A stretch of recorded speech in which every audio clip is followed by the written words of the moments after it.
Hello, my name is Andrew Grace, and I'm going to read a sample from my story, The Trees and the Moon. The next day was Monday. Kim's party was on Thursday. Jennifer had 3 days to convince Samantha that cat costumes were lame. She stacked up the strengths of her case against the obstacles. She divided a sheet of paper into 2 columns in her mind. She stopped using real paper for this kind of thing in the 7th grade. In the strengths column, her mental pen scratched 6 points in short, straight lines. 1. Cat costumes are objectively lame. 2. Halloween is about being awesome, not trying to be cool, i.e., actually being lame. 3. Zombie poets are awesome. 4. A zombie poet can always recite poetry if you suddenly feel shy or awkward or have nothing else to say but feel the need to say something because you're at a party and people you don't know very well are looking at you. 5.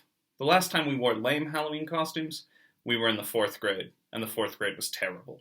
And it was probably because of the lame costumes. 6. I really need you to wear the same costume as me, or I'll have to spend all night explaining my costume to people who don't get it by myself. She reviewed the strengths column with a critical eye, looking for overstatements or missteps, but everything seemed right. Cat costumes were truly lame. Zombie poets were indeed awesome. And the 4th grade was so terrible they usually referred to it as, that time we had Mrs. Bennet and everything sucked. As in, remember that time we had Mrs. Bennet and everything sucked and Timothy Johnson said your mother was a whore and you didn't know what that was, but you cried anyway, and then Mr. Parsons yelled at you for crying and everyone chanted crybaby behind your back for a week until Melissa Polson wore that black and white sweatshirt and everyone started calling her fat instead? She proceeded to fill out the obstacles column in the same straight, short letters.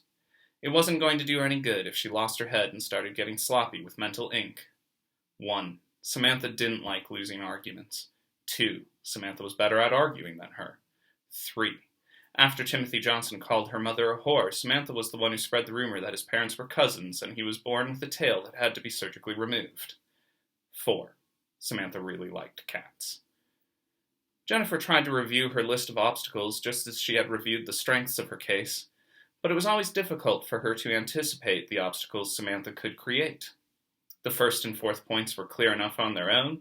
With the 2nd point, Jennifer thought about how she relied on conclusions drawn from past experiences, while Samantha could wield an entire suite of rhetorical strategies, changing the premise of the debate, questioning the validity of her evidence, favoring abstract reasoning over concrete examples or vice versa as it suited her, or dismissing the discussion outright with phrases like, whatever, or if you say so. The intonations for which she had honed for years into a discourse-killing blade sharp enough to split atoms. Jennifer really only thought about the 3rd point for fun. Not only did the incident put a hold on any romantic interest in the snot-faced little jerk among the other girls in their class that lasted through the 8th grade, it also led to a rash of attempts among the other boys and a few of the girls to pull down his pants in hopes of seeing the scar left by the tail-removing surgery. Yet, she wasn't certain that the thing about Timothy Johnson's tail belonged on the list of obstacles. She just liked to think about it from time to time. So she replaced it with a different obstacle. 3.